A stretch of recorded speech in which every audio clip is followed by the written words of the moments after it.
we're going to have an ode to chess at the East Grinstead Bookshop, because this is a great place for chess. Every Tuesday there's a club here. If you go upstairs, you'll see all the chess boards set out, and there's one there.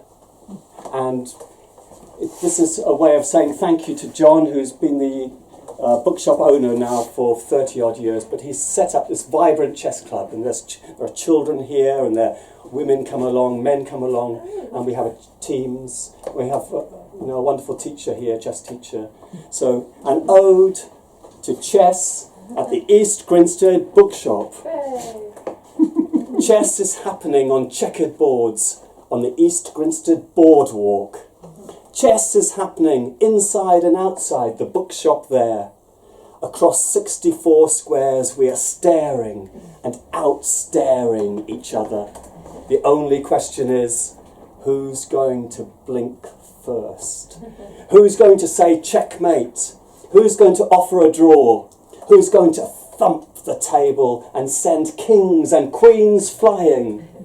If you are passing by on the East Grinstead High Street, stop by for a game of chess and marvel how time flies. Stop by for a game of chess, stop by and share a smile. Thank you. Now this next poem is for somebody who couldn't come today, somebody very dear to me, my neighbour's cat. For obviously reasons we can't have a cat here. So her name is Ebony, and she's a black cat, as you can perhaps guess from her name. She was born in London and came to live in Forest Row, where I live, at the neighbour's house. Now, to understand this poem, you have to know a bit of the geography of Forest Row. There's a stone's throw from my house, the Lion Spring. It is a concrete lion, I think it's concrete, and out of its mouth the spring gushes. And some people go and collect water there to drink. So we have a friend here whose family house is even closer to the Iron Spring. So great to see you. So to dear Ebony, our neighbour's cat.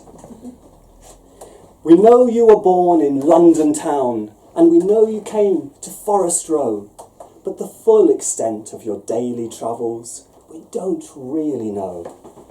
We know you know about butterflies, and you know about frogs and bees, but the full extent of the creatures you have met remain to us mystery. There are many, many mysteries, but one thing we are sure, and that is our hearts are gladdened, Ebony, every time you return.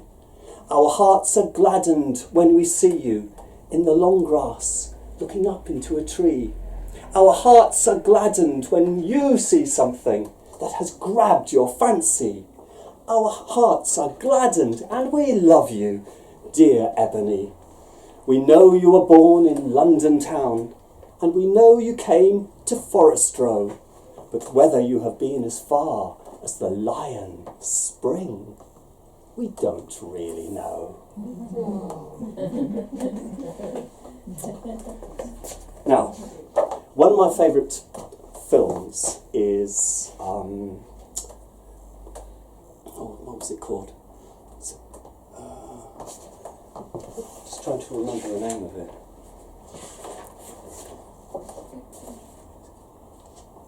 Back to the Future. Oh. For some reason I've forgotten.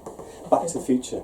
And what Marty does, he's one of the characters in Back to the Future, is not advisable. Welcome, come in. So, yeah, not advisable. He goes back in time to just before his mother and father meet. And if you've seen the film, this causes a huge disaster because his mother, who's a teenager, senses something about this boy, who's come back in time, and she actually falls in love with him. Very complicated, because if for any reason the parents don't meet, at the ball, which was just a couple, 2 or 3 days down away, perhaps his existence will be somehow deleted, because, you know, so he has to make sure that these two meet.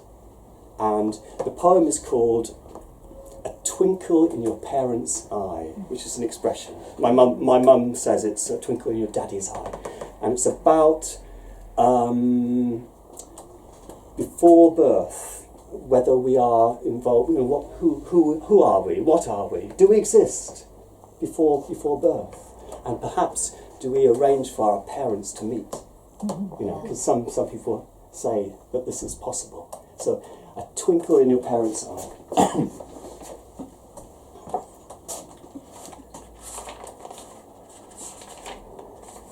A twinkle in your parents' eyes. What were you doing when you were just a twinkle in your parents' eyes? Did you cheer when your parents met? And did you laugh when they smiled? I bet you were already as bright as sunlight on confetti at a wedding. And I bet you were already as beautiful as cherry blossom in the spring. With your birth, you brought sounds into the world, as loud and warm as your father's laugh, and colours and textures as tangible and flowing as your mother's light brown hair. But what were you doing before you were even conceived? Were you bringing ideas to your parents as soft as falling feathers on sleeping eyes? And did you bring your parents together when you were just a twinkle in their eyes?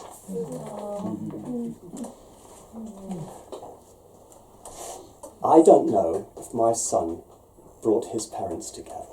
I don't know. He doesn't know either. But if he did, then perhaps he would have stopped the car. Because that's how I met my wife. I was hitchhiking from Brighton to London, and this French car stopped for me on the road.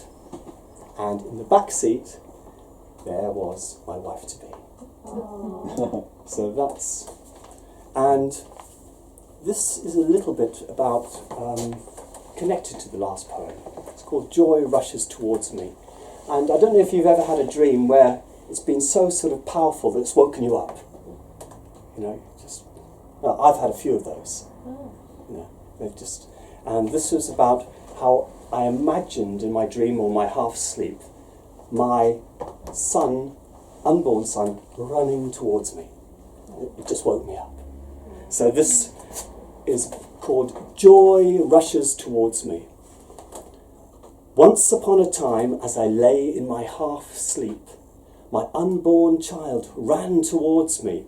I thought he'd crash into me, but instead he ran right through me, startled me, and woke me as I lay beside his mother-to-be, and wondered about this child, this promise in a shining bud of a beautiful new flower.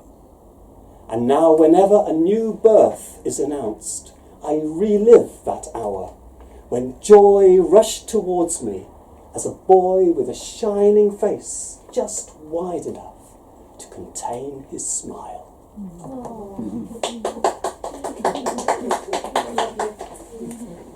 So the next poem, you can see it's all linking up with family, babies, the theme, is it's simply about a child being passed from a mother's arm to the grandmother, and then back to the grandfather, and then back to the mother.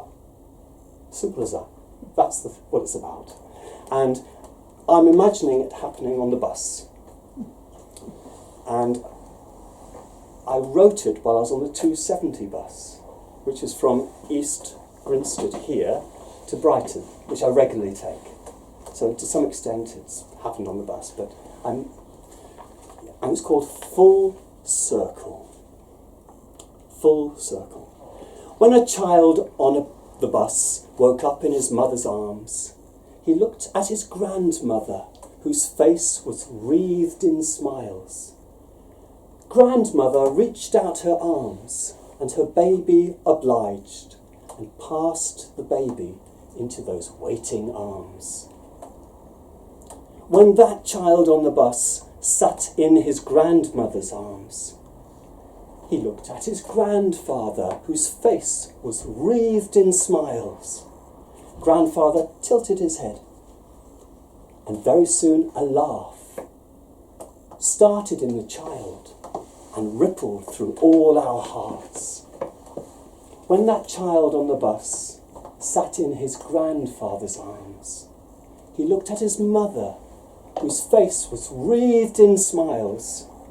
Now he felt hungry, so grandfather obliged, and the baby was passed full circle into his mother's arms.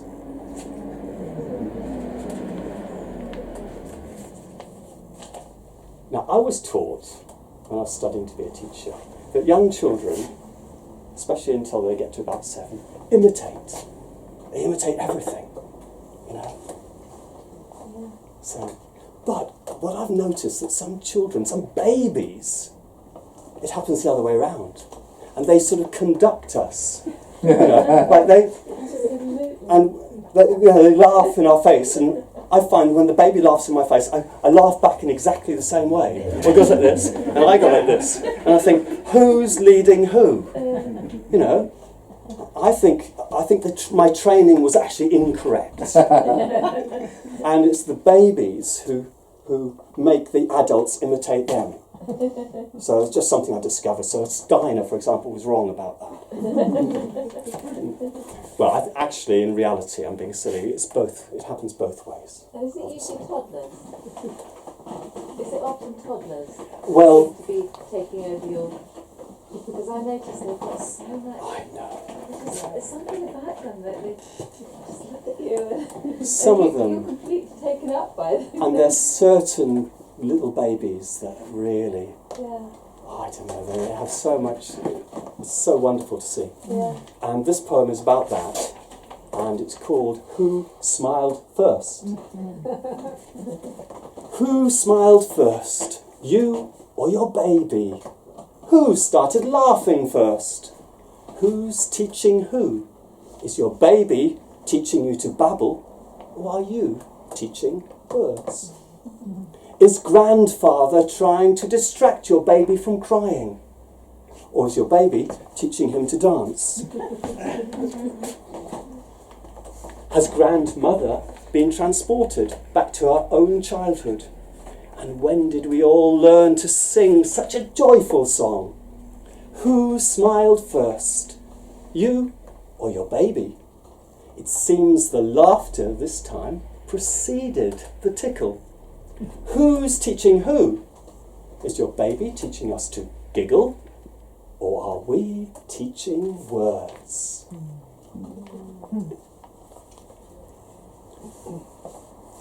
So the next one is called A Forgiving Smile. Now, I'm not sure what a forgiving smile is, but I think a forgiving smile exists for the sake of argument. And I would suggest that it has a type of acceptance, a type of appreciation in it, a type of non-judgmental look about it, a forgiving smile. And if this is the case, then if somebody is able to give the forgiving smile, where do they get the capacity to do that? And they do say that a lot of things are learned in very young age. You know, we learn a lot of things. So this poem talks about that, but it also talks about the courage. There's this type of courage in there, and perhaps this poem suggests that comes from later in the life. So I'll read it and you'll see what it's about. A forgiving smile. Where did you get your forgiving smile? Did you get it many years ago when you were a child? Was it from a kiss you received on your eyelid when you were sleeping in your mother's arms? Where did you get your courage from? Was it from the squeeze you received on your hand before you left your father and ventured away to find a new life on your own? A forgiving smile can stop an incident in its tracks. A forgiving smile can turn it into an achievement. A forgiving smile is as loving and gentle as the kiss you received on your eyelid when you were sleeping in your mother's arms. A forgiving smile is as strong and profound as the message from your father given when he squeezed your hand.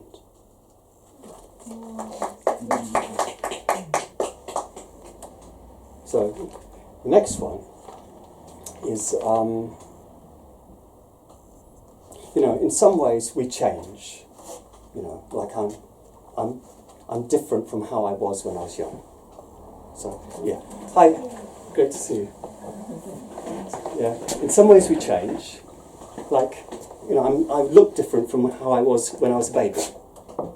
There's no doubt about that. And, but in other ways, there's something in us that doesn't change. Yeah? And I remember having a conversation when I was about 8 or 9 with my neighbour. And I said, look, if I break my leg, I'm still me, I'm still the same guy, aren't I? And he said, no. You're a different person, you're different. And I suppose in one way, yes, I'm different. But it really struck me. It made me think that we were identifying with different parts of ourselves. I was identifying with something that seemed to be there forever, and he was identifying with the whatever we are. Anyway, so this is about that, about how we don't change, and it's also from my mother. And it's called "I Loved You Then and I Love You Now." Remember when I was a baby? Maybe you think I've changed a bit. The truth is, I haven't changed at all. I loved you then, and I love you now. Remember when I was a child? Maybe you think I've changed a bit. The truth is, I haven't changed at all. I loved you then, and I love you now. I loved the sun in the sky when I was a child. I haven't changed. I love it now. I loved your smiling face when I was a child. I loved you then, and I love you now. Maybe when you see me tomorrow, you might think I've changed a bit. The truth is, I don't think I will have changed at all. I loved you then, and I love you now. Now, the next poem, I've always loved something called the continuum concept, and that is something which gives the idea that we start off with the child very close to us, in the mother, it's actually physically in the mother to begin with, and gradually, still there with the mother, moving.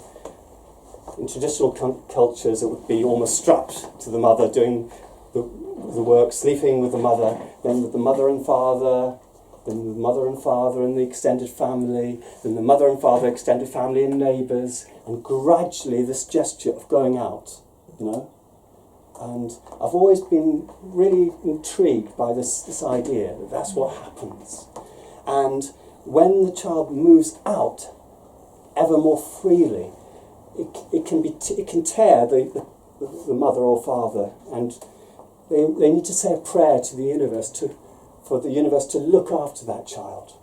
And so that's what this poem is called. It's called A Loving Bond. And I remember writing it on the ferry from New Haven to Dieppe.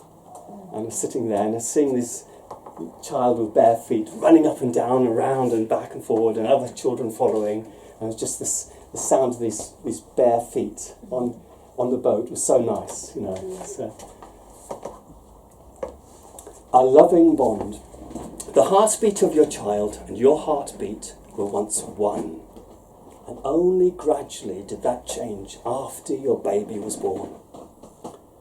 When the patter of my tiny bare feet rung in your ears, you always listened out for it and felt joy each time it reappeared. And then, as my tiny feet grew big, you taught yourself to pray and trust. Welcome, come in. That's right. You sang to the eagle please look after my child in the mountains. You sang to the dolphin, please look after my child at sea. And you prayed to God, please look after my child forever for me. The heartbeat of your child and your heartbeat were once one. And we know that you and I, my mother, are still connected by loving bonds. So as you can see, the poems are going from babies slightly older. Now it starts to get a bit older, the themes. I have this idea that, when babies are born, they come sometimes with messages and abilities. And they've still got some of the heavenly knowledge. Sometimes they see things which we adults don't see. Sometimes they might even use capacities like telepathy, which might or might not exist. But for them it does. Or perhaps it's just an idea. And some of that dissipates as we grow up, we grow older. But I think it's always been my impression that when we fall in love, again, we reconnect with some of that innocence and that hope and that joy and that aspiration to communicate some of this beauty. So we reconnect to that time in a mysterious way, And so that's what this next poem is about. It's called The Ways of Earth and Heaven. When the baby tried to share some beautiful truths with his parents, the loving messages he brought to their hearts landed on deaf ears. And so gradually he learned to forget the ways of heaven and to learn the ways of earth. In heaven we can be with our loved ones in the twinkling of an eye, whereas on earth we have to go the long way around. In heaven we can speak with our loved ones directly, heart to heart. Whereas on earth we have to learn a song and a dance. The baby knew the ways of heaven and then learnt the ways of earth. Now he is trying to learn the ways of heaven again, so he can talk to his lover's heart. He visits her with his heart before meeting her in person, and he shares beautiful truths with her, the way he once tried to do with his parents.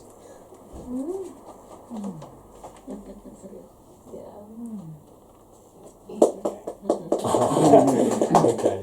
So, now the next one is, there's an idea, they call it crossing the Rubicon in Steiner education. And that is about, in childhood, when the child gets to about 8, 9 or 10, there's a change of consciousness. And apparently, according to the theory, it's a bit difficult because there's a re-questioning of why am I here and who are my parents and are they my parents anyway and what happens when we die. So the theory is there's a fear of death and mortality that enters into a child's existence at that age. And whether or not the theory is true, this poem is an effort to... This poem is an effort to address that, and to reassure that child, perhaps. We never depart from your heart. When we love you and leave you, you don't lose us. We are there in the fields of your heart, sitting on a gate, waving and smiling. We never depart from your heart. When we love it and leave it, we don't lose it. It goes straight to the fields of our heart, getting stronger and happier and more obviously a friend than ever it was. You are mine, cried the child, when you are walking in the fields of my heart. You are not waving goodbye, you are just waving, sitting on the gate within the fields of my heart. When we say we have to love you and leave you, we don't go anywhere except the fields of your heart. When we love you and leave you, you don't lose us. We never depart from your heart.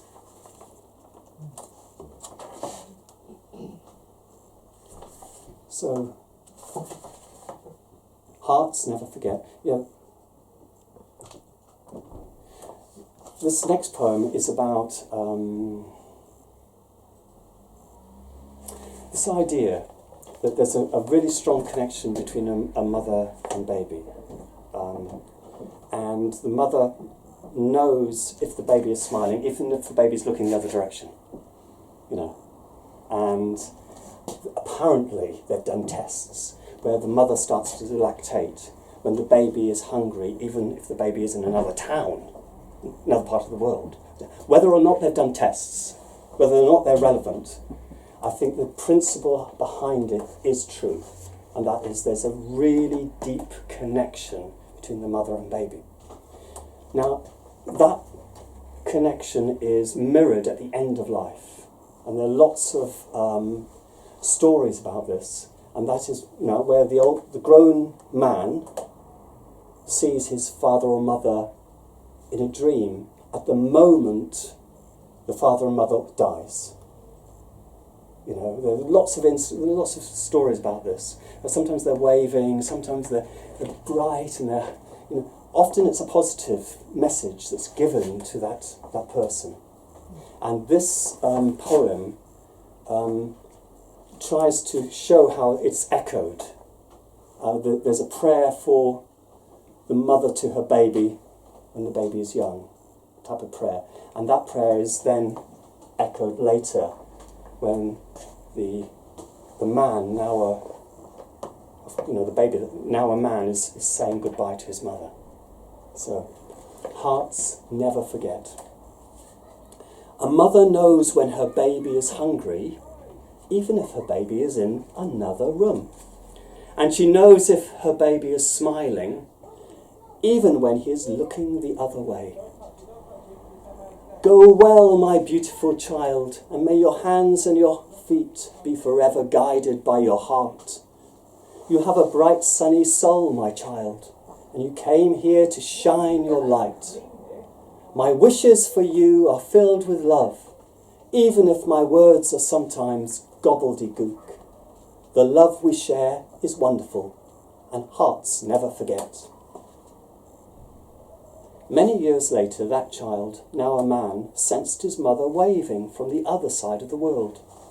And even though she was so far away, he felt her smiling at him. Go well, my beautiful mother. Thank you for everything your hands ever did for me. You have a bright sunny soul, my mother, and thank you for shining your light. My wishes for you are filled with love, even if my words are sometimes gobbledygook. The love we share is wonderful, and hearts never forget.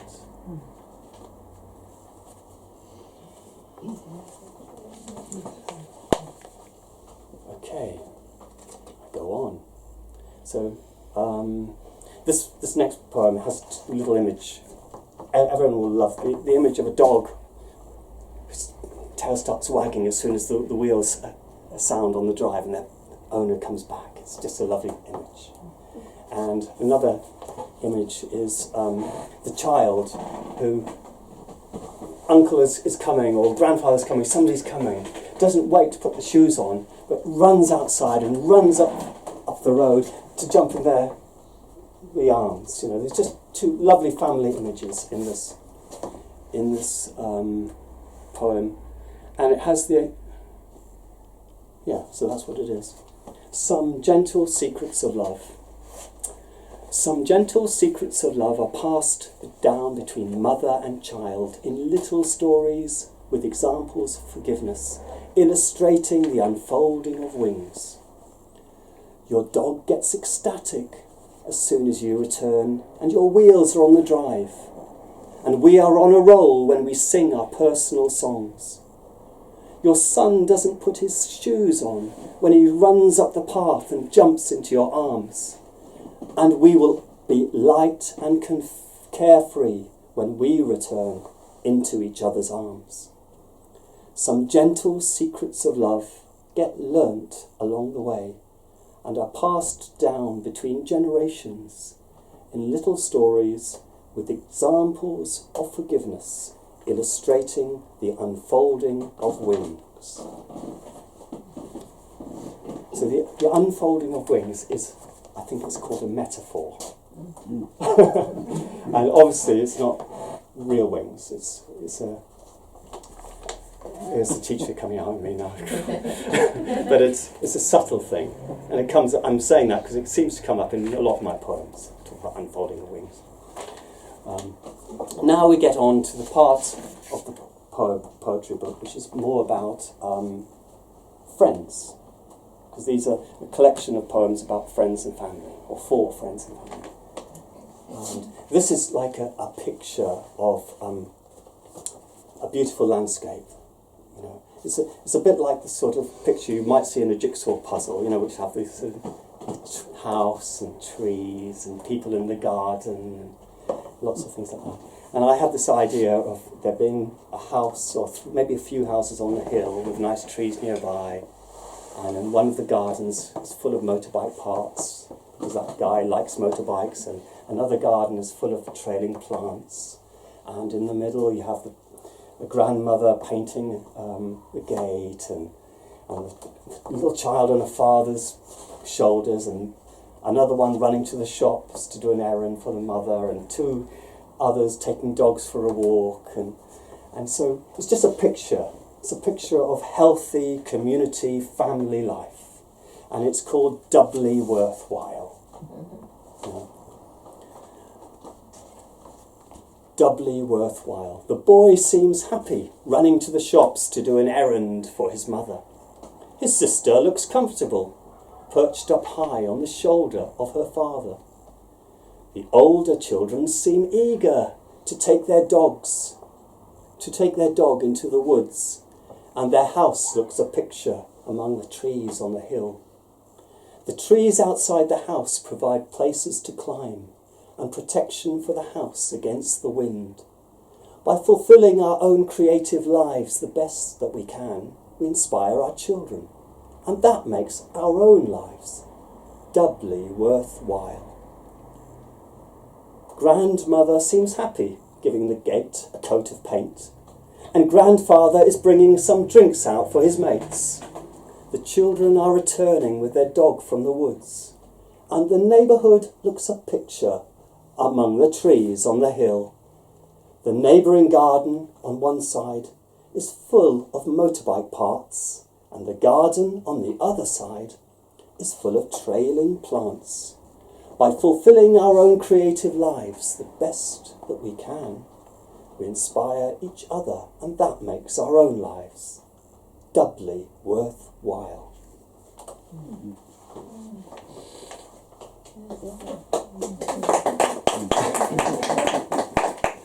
Songs of a Mother Hen. Now this has two bits to it as well. The mother hen is the mother, and her children are the chicks, and they're full of life, you know, like children can be. Right? And it's, you know, there's one who's eating like a dinosaur, and another is running up and down the supermarket making crazy life. It's full of life, and it's how this lovely mother hen just deals with it. And then later, when she gets to sort of old age, she starts moving into that other realm of life, which the modern world calls aging. It's a focus, for me it's a focus on something different. And I call it not so focused on the niceties of life. It's more something else. You know, so there's a lot of dementia in our society, of course, so it's heading towards that sort of direction. And so both those little aspects come into this poem. The songs of a mother hen. One child devours and leaves a mess as he eats like a ravenous dinosaur. Another flies through the supermarket aisles like a marauding eagle. Loving is better than clipping wings, and you are their mother hen. You love them because they are your chicks, even when they behave like dragons. These bright spots are the light spots in a splashing of life. Let your heart expand to become big enough to contain the greatness of life. Loving is the best way of finding your own greatest songs. And you notice when you lift your wings, your chicks sometimes turn to you and listen. Your mother spends less time these days on the niceties of life. Interrupt her songs if you must, yet savour them while you can. Loving is the best way of living, and she was your mother hen, even if now she is already somewhere else and singing another song. Yeah. Now this one is called Your Children Have Returned, and it starts off with make it easy for them to return. And this makes me think that, you know, a lot of families, they get, it can be difficult for parents or for there to be reunions because of whatever reason, differences, history, you know, things happen. And so this idea of make it easy for them to return comes up. And the other thing that comes up is, it's a bit like the prodigal son story. There's an echo of that for me that comes up. And it's just the joy of children returning to their grandmother or grandfather. Yeah. Your children have returned. Make it easy for them to return, for the tide is turning. Go down to the harbour and prepare a place for their boat. Prepare their places at the table. Make a meal you know they would love. And even though they haven't yet arrived, raise a toast. Remember that postcard of a horse that you bought for your grandchild. Go and get it and have it ready for when they return. Make it easy for them to return, but have a box of tissues ready, for the tears will start to flow when your children return. Make it easy for them to return, for the tide is turning. Go down to the harbour and welcome them. Your children have returned.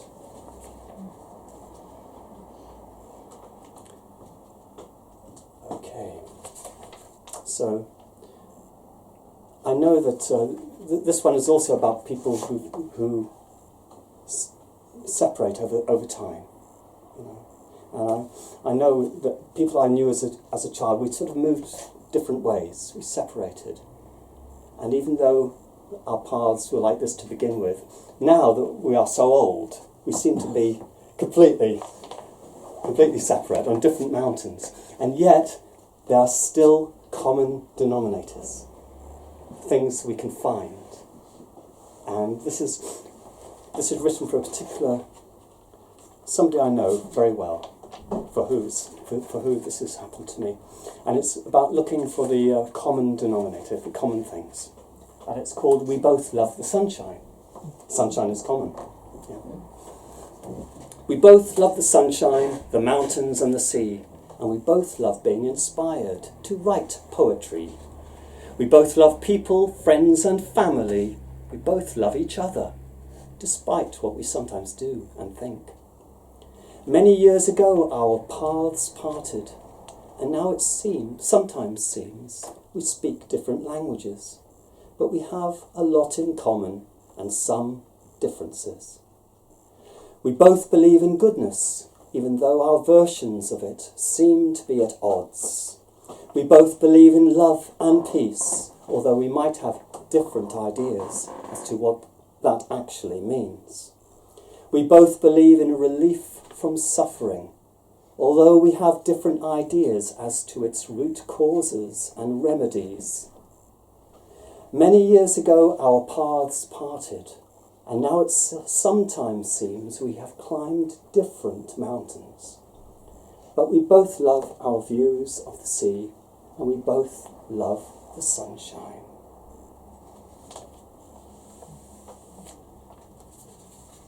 Yeah, and this next one is really about a friend of mine who, like me, the same age as me.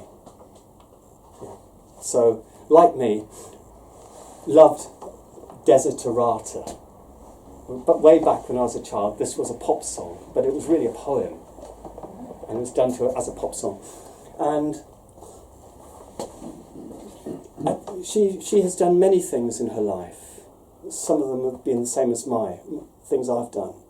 But she's also done a type of healing, a type of hands-on tapping, a type of massage. So that comes up later. And it's called A Sprig of Honeysuckle. And she's also done poetry, you see. So there are certain things which are similar and certain things which are different. And I just wrote this for her birthday a couple of years ago. A Sprig of Honeysuckle. During your teenage years, you consumed positive ideas. Somehow you knew that fresh green leaves are a prelude to flowers. So you closed your eyes and recited Desiderata by heart, thereby making your closed eyes become the buds of beautiful roses. Once I saw you carrying a sprig of honeysuckle. Maybe you knew that scented flowers are a prelude to something.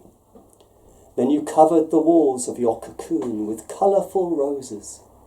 I suppose you always knew what you would become. In more recent years, you wrote down and shared words for us all to read in the style of Desiderata, and you tap your fingers gently while whispering softly, because helping others open their wings helps you open yours.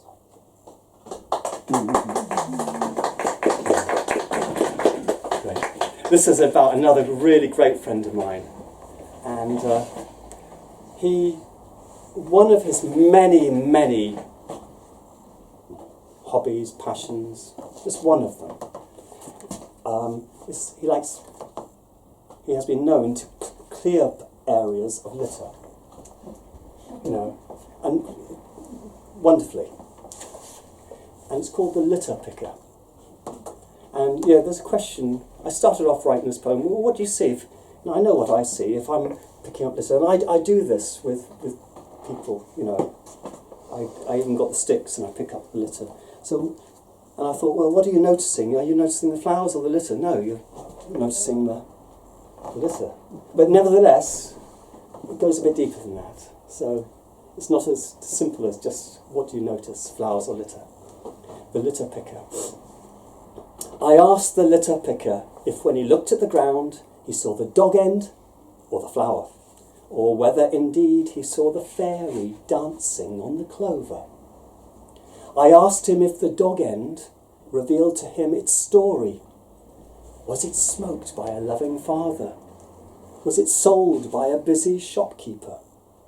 Did it whisper to him about the factory where it was made? And did it sing about the field where the tobacco was grown? The litter picker sat down and told me about his passion, and I noticed how litter picking got him out into the world. Litter picking got him to meet the most interesting people, some of whom were inspired and filled with life and love. He told me about some young people he'd met while he was litter picking, who would travel all the way from the city to plant on derelict land. He told me about how they'd turn it into a garden and then return to the city where they had come from. Then the litter picker turned to pick up an old cigarette packet, and where it had been we saw the most beautiful flower. But neither of us saw the fairy dancing on the clover.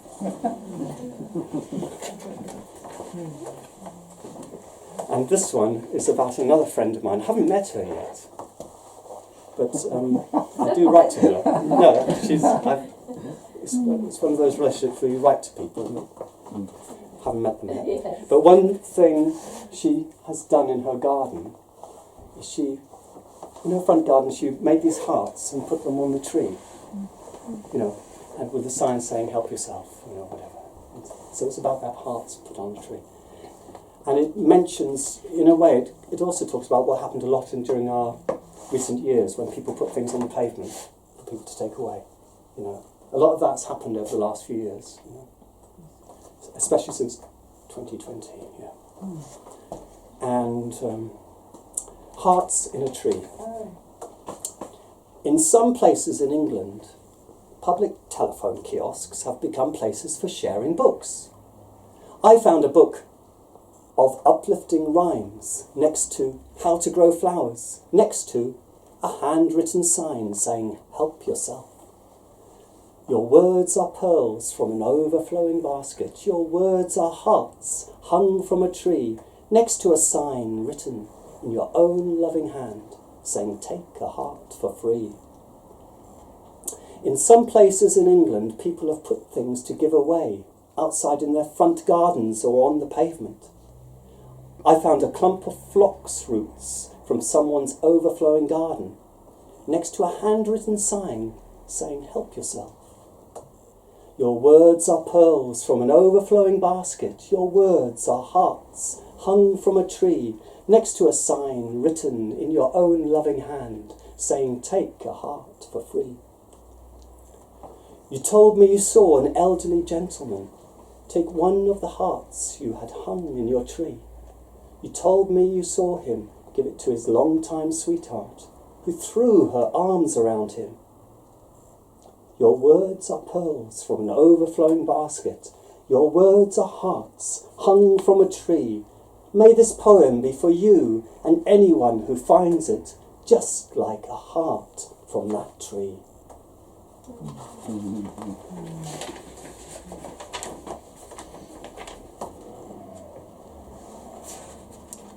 Now,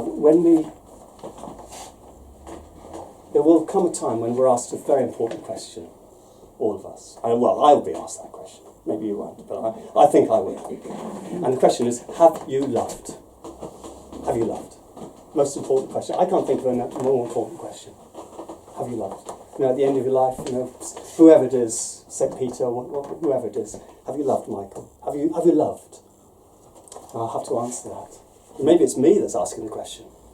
So this is, have you loved? I lay down in the grasses on the hillside under the sun. I lay down in the grasses and heard a question in the wind.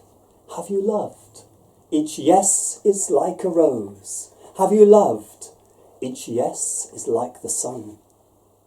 Searching for moments when we loved is like going for a walk and finding flowers. Finding those moments of love is like finding roses. Have you loved? Each yes is like a glittering wave on the sea. Have you loved? Each yes is like a beautiful shell on the beach. I woke up in the grasses on the hillside, under the beautiful stars. I went to sleep with a question and woke up with the answers in my heart. Have you loved? Each yes is like a star in the night sky. Have you loved? Each yes is a nod from a face wet with smiling tears. Thanks.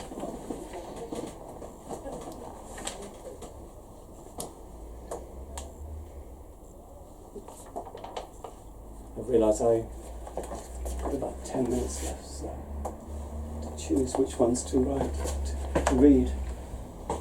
Okay, I'll go. This one is called It Won't Take Long, and I'll just go straight into it. It won't take long when a beautiful grandmother, wise and quirky, welcomed her grandchildren to her garden. It didn't take long for those cousins playing together to learn to have fun and become creative in her wonderful garden. It doesn't take long for health and happiness to return when people are freed up from doing meaningless things. It doesn't take long for us to start over again and pick up our enthusiasm from where we last put it down.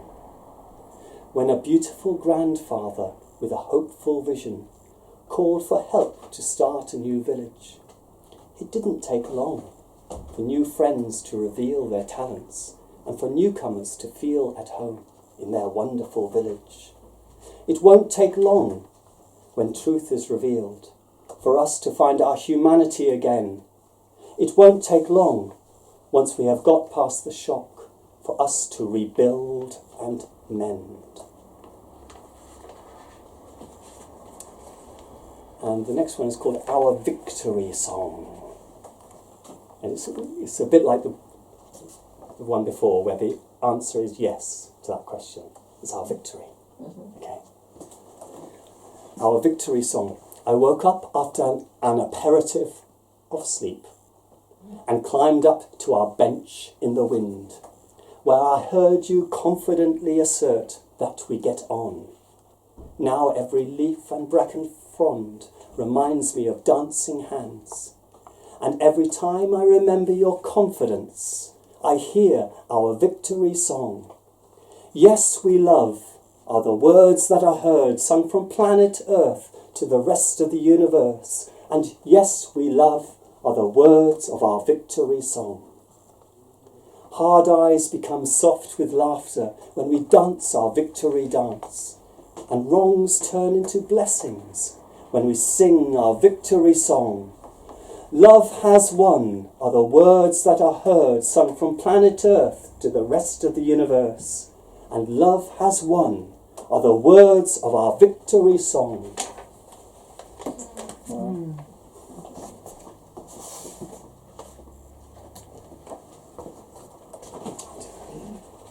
To work out which ones to read.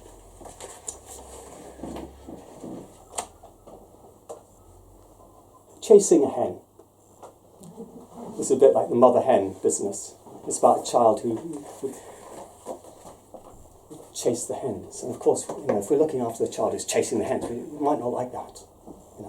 Running after the pigeons. I know children who run after the pigeons. Full of life, it's great. But some parents, myself included, maybe thought, maybe try and stop them. Okay, chasing a hen. A young child is chasing a hen, and his parents are shaking their heads. I tell them, friends like to run together, and your boy just wants to play with his friends. Sometimes our thoughts are like sheep, which can be managed by a sheepdog, while at other times controlling our thoughts can feel like herding cats.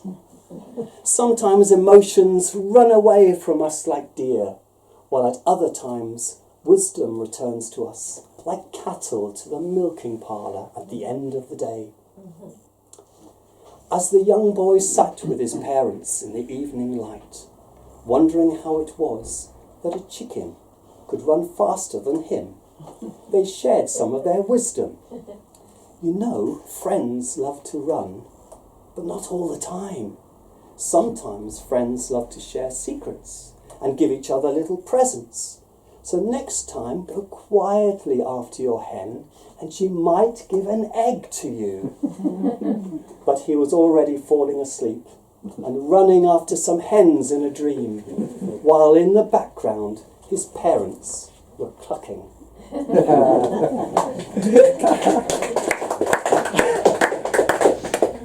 Okay, let's go on to another one.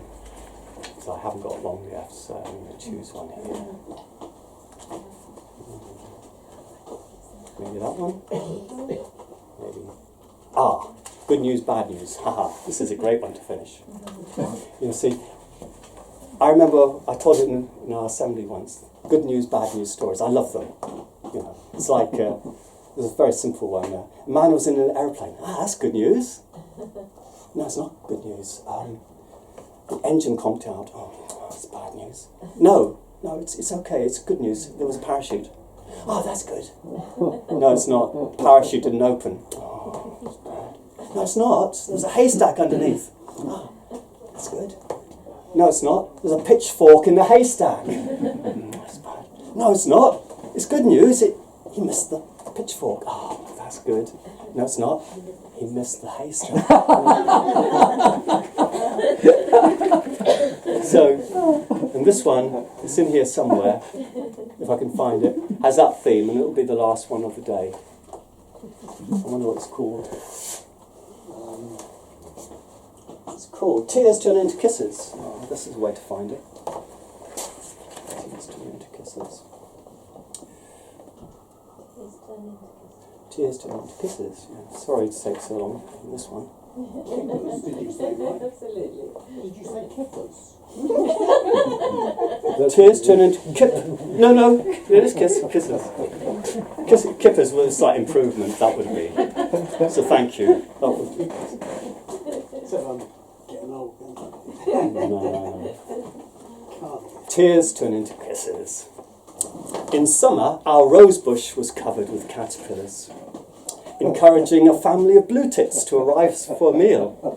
And despite the fact that our cat kept chasing away those delightful acrobats, after a few weeks, our rose bush displayed fresh new leaves and buds. Good news follows bad, follows good, follows bad, and tears are replaced by kisses. Good news follows bad, follows good, follows bad, and in the end, we are blessed with new roses. For many years now, our horse chestnut trees have seemed to suffer. Yet this year, when we drove under the trees, we heard a loud bang of a conker on the roof, and the walnut trees have also done well this year, as your son found out when he climbed up with skill, shook a few branches and pelted us with joy. Good news follows bad, follows good, follows bad, and tears turn into kisses. Good news follows bad, follows good, follows bad. So when you feel bad, read on in the story to where tears turn into smiles and smiles turn into kisses. Remember how in springtime a flock of bullfinches caused colourful mayhem with the apple blossom? Well, look at this basket now, how it is full of fresh apples. Good news follows bad, follows good, follows bad, and tears are replaced by kisses. Good news follows bad, follows good, follows bad, and in the end, we are blessed with new roses.